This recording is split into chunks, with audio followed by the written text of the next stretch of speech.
Hey everybody, great to have you along.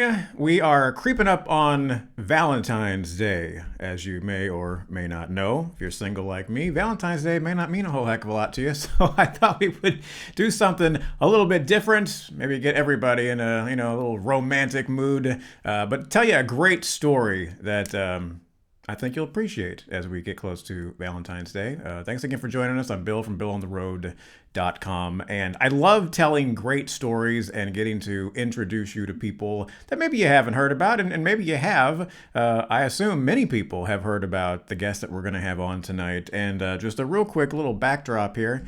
There they are. That is Mike and Ann Howard. And the quick story behind them, they got married and went on a honeymoon in 2012 and never went home.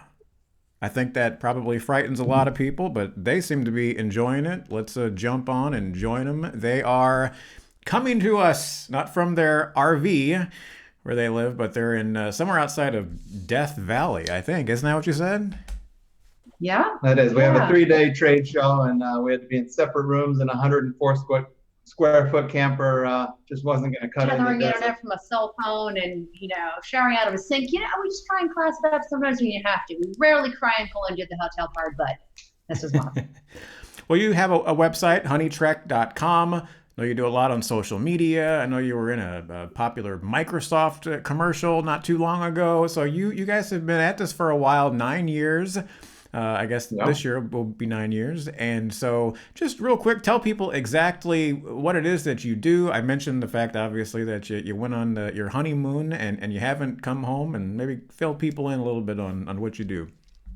My dad asked the same question. What do you do? Are you sure travel blogging is a job? It's no, we are, I guess, in essence, we are travel bloggers, travel authors. We've written 2 books, one for National Geographic called Ultimate Journeys for Two, all about global adventures around the world as a couple. And then most recently, we Product wrote a book placement, very all nice. about glamping.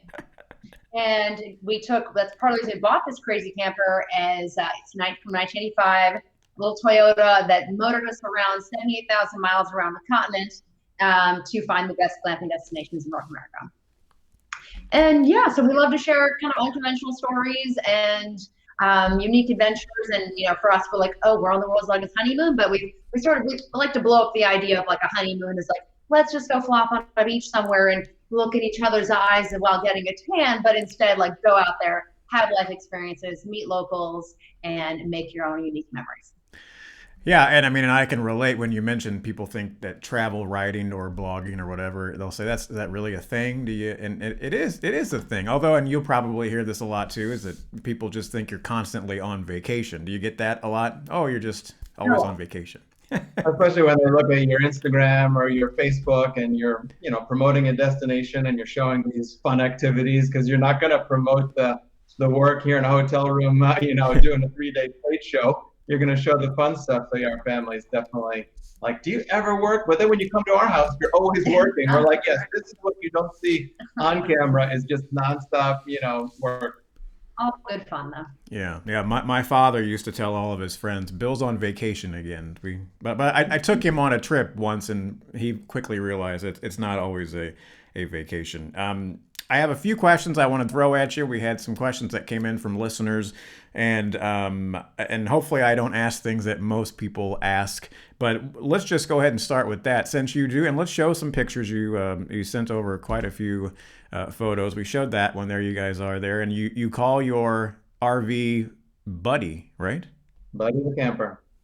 And there it is. We've been on full time for 3.5 years. We've been on a big USA road, US, North America, Canada, Mexico. Yeah. And Mexico, yeah.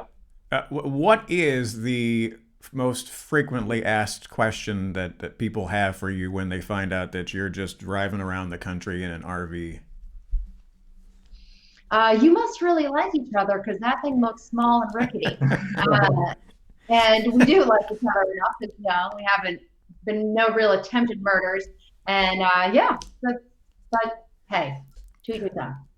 Well, it's fun. I was actually going to save this question for later in our chat, but since you mentioned that, I'm going to go ahead and just jump right in and ask. And you can feel free to tell me it's none of my business. But so let's say you have a little tiff and you get in a little. Where do you go to have a little distance between you don't have much space.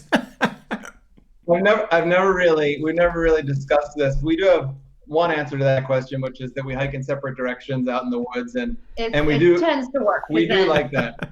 But one thing that I've never really thought about and we've never mentioned, but when we do get in a tip, which we do like any normal couple, Sure. I will tend to, if we're in the back and we're working on something, if we get into like something where I'm really in a mood and we need to move to another destination, I'll just like walk up front, get in the driver's seat, put on a podcast, and just start driving. And she's like, "Whoa, I didn't know we were leaving. Like this coffee pot's out and like wine glasses are out." I'll just start driving down a dirt road and be like, "Okay, we got to get to the next destination, so I need a moment to think." And then meanwhile, I've been thrown across the camper. Like there's probably like a bottle of red wine on the floor, and who knows. But it tends to work itself out. Now, here's a question that I had. This was one of mine. How do you get mail when you're not at home? You're not when you or I say you're not at home. Your home is on the road. How do you get mail? We do well. One, we move everything virtual, everything digital, as much as possible, which I think is a great tip for anybody at home, whether you're thinking about taking a trip or not. Just No to more remove, paper, yeah, we need less paper in our lives and less magazines, so we unsubscribe from all of that stuff. And then we do have a PO box in New Jersey, which is kind of our last known address. And then we have a virtual mailbox in South Dakota called Your Best Address. It's a real address, but they will scan things for us and send it forward things wherever we are in the world. So they've been great, just to have, so we can get our mail sent there, and then we never need to show up there. They'll mail it to LA or they'll mail it to Ecuador, wherever we are, and just put it in the post office to us.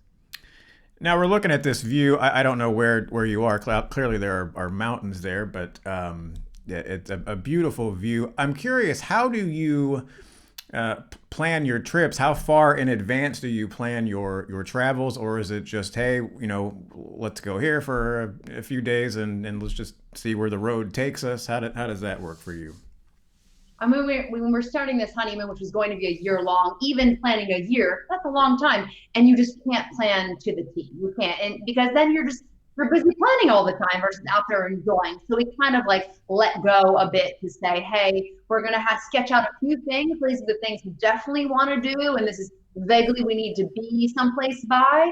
But, filling in the gaps with the sort of serendipitous moments and the interesting opportunities that arise is way more fun and way less stressful than trying to control everything. Like just let it happen, and it's worked out really well that way. Which is the beauty of the camper. I mean, that just facilitates such like serendipity, and we can point, if it's cold in one direction, well, we'll just drive south because we don't have a reservation at a hotel. We have to change. We're going to lose it. The weather's bad. If we're like, hey, if it's cold there and it's sunny here, let's go there for a week and wait till the weather changes and then go to Colorado. So it's a beautiful. Yeah, and then it's kind of like if you have a really cool experience, like, we do love glamping. We found that like having reviewed like 5-star hotels around the world for honeymoons.com and writing for glamping.com, that was kind of this, and also doing crazy backpacking trips, that, convergence of a little bit of luxury and a lot of adventure and connecting with the outdoors made so much sense. And we found that like the people behind these places were just as fascinating. So we'll plan that kind of thing. Oh, we want to check out this cool glamping camp. We'll put it on the calendar,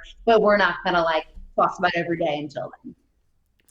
Now let's talk for a moment about traveling in the RV itself. I think every person who's done anything in travel has considered this, getting rid of everything, hopping in one of these and driving around.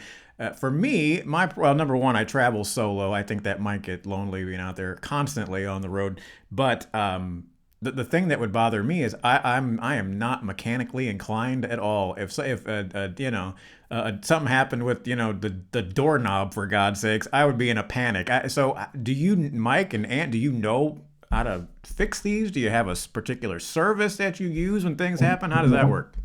Well, he isn't, the twofold. He is incredibly handy and very mechanical, but didn't start that way. You sort of put yourself in the situation. Not everybody can rise to the equation. I will give you a huge round of applause for how much you've learned, but you've learned as you went. You weren't a mechanic when you started, and you're definitely not certified as one now, but you get by really well. Totally. And my tip, I mean, obviously, if you've got the money to spend and you want to, you can get a brand new Sprinter van that'll, probably last you 5 years until you need to take it into the mechanic, but that might cost you That's no guarantee. 150, and it's no guarantee either, and it might cost you 150 grand. Or I recommend to people get like a pre-1990 anything, because things become manual, it's cables, it's pulleys, it's nuts and bolts. There's not a lot of computers, or I think our car has less than 2 computers, and they're really just little circuits that trip. So everything in there, I can just jump on YouTube, I can buy a new part, kind of plug it in, and if I need to take it to a mechanic, when they see that old like 1985 Toyota come in, they like reminisce and they cut me deals. People do work for free because they're like, this is the coolest vehicle ever. So and it's not even that he is the coolest vehicle, but to get a vehicle with parts, I think builds a lot of goodwill that we're not intimidating, we're not some like flashy, San Francisco types who just have a little jet set weekend mobile. It's like, he's a funny old dog, and he does evoke a lot of nostalgia for people, and willingness for people to help, because we don't have too much to lose, but we're giving it our all with this old thing. So yeah, don't overspend on a camper. Buy something that's like sturdy. We bought it because it had a good engine, and the Toyotas are known for that. So we really honed in on that, and it's treated us super well. And I think a lot of people think that they are going to save money by selling the house and driving around in an RV. And I've heard both scenarios where, yeah, that works great. No, not so much. So what do you think, and maybe you already know this answer for sure, what is the most expensive part about traveling around in an RV all the time? I can answer your question. Is it expensive or is it a huge cost savings? Yes and yes. It totally depends on the person. It depends on the style of trip. It depends on your resourcefulness. It depends if you're going to stay in places like that photo you're showing right now, which was a beautiful national forest, just right along a national river. On a national river, so public lands. We stayed in that place for 10 nights for $0 per night. It had a campfire ring like that. We could walk to a restroom, and we stayed there for free for 10 nights. So that's how we spend most of our nights. I would say we averaged less than 1 night of campground per month. It's probably even 1 per quarter. So that's a zero expense for us.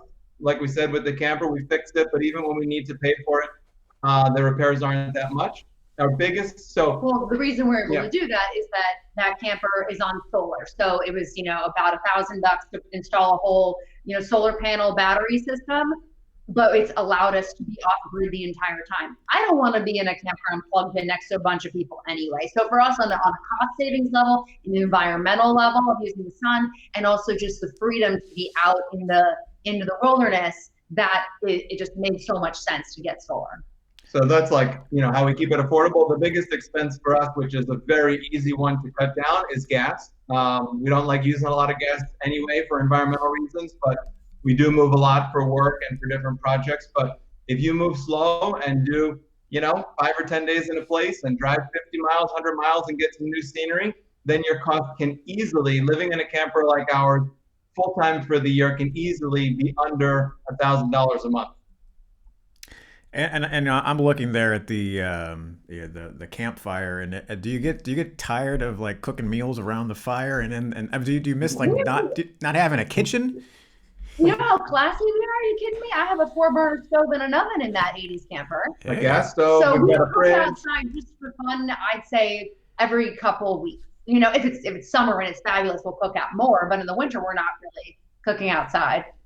So we do it that way. We can kind of separate that. It's not like we're cavemen and having to like live by fire every day. We have like a fully functional kitchen, bathroom, shower, and then we want to be outside. Well, the world is our backyard, and we have an awning to kind of extend our little 104 square feet. So it doesn't have to be like that. The last question I'll ask, and maybe I'll ask one more because I don't want to end on a negative note. But what if somebody is thinking about doing this? What would you say? Yeah, maybe you don't want to do this. Like, what would be your sort of warning to someone who might be thinking of jumping in and following your footsteps?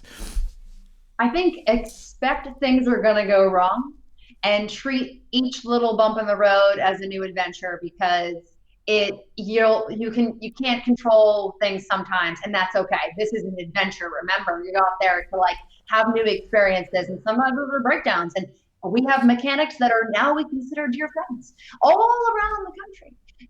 So it's, yeah, don't be afraid just to get out there. But I do think you should be willing to get your hands dirty and know that you're going to need to like roll up your sleeves sometimes. And if that still sounds fun to you, it's awesome. And I would like say on the flip side of that, and this might answer the question of who shouldn't do it, but who definitely should do it, are people that really want to connect deeper with nature. Because being in the camper, which you would think like, oh, I'm bringing this machine into the woods, like, wouldn't it be more fun to do it in a tent? And a tent is a great way to connect.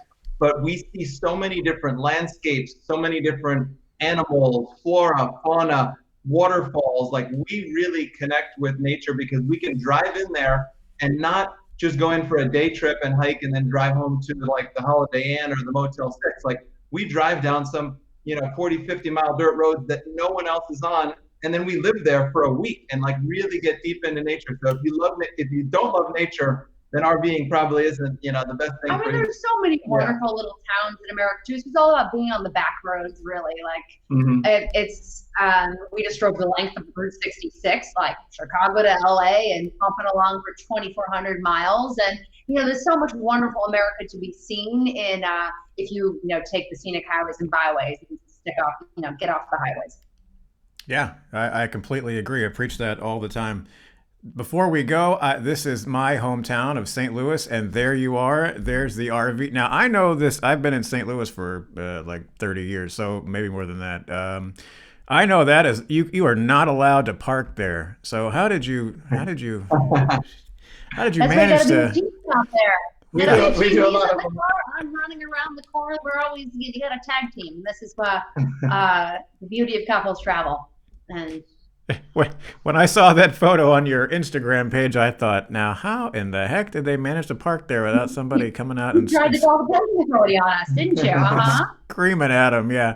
Well, I'm glad your RV was not damaged in downtown St. Louis. Looks like you made it out and everything was hunky-dory, so I hope you enjoyed your visit to town.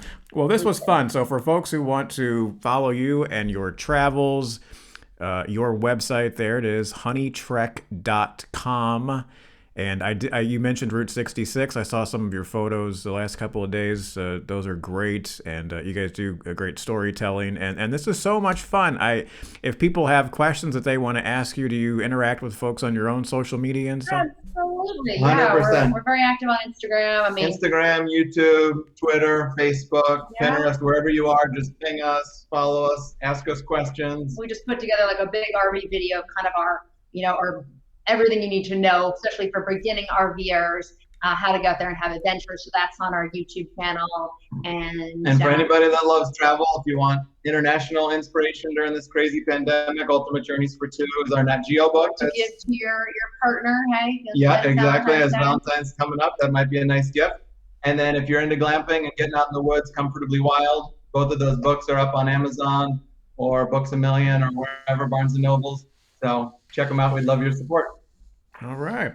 Well, it was fun visiting with you. Now, don't kill each other after I mentioned the thing about getting away during an argument, because I feel horrible. This is the last time we see the two of you out on the road. That was a real hit, folks. That was like, wow. I think they're going to be okay. Well, happy early Valentine's Day to you and to everyone else watching. And again, it was great meeting you. That's Mike and Ann of honeytrek.com. God bless you. We'll see you out there on the road, and maybe the next time you're in St. Louis. Thanks for joining us. See you guys. All right. See you later. There they go. And thank you for watching, and we will see you next time. Bye.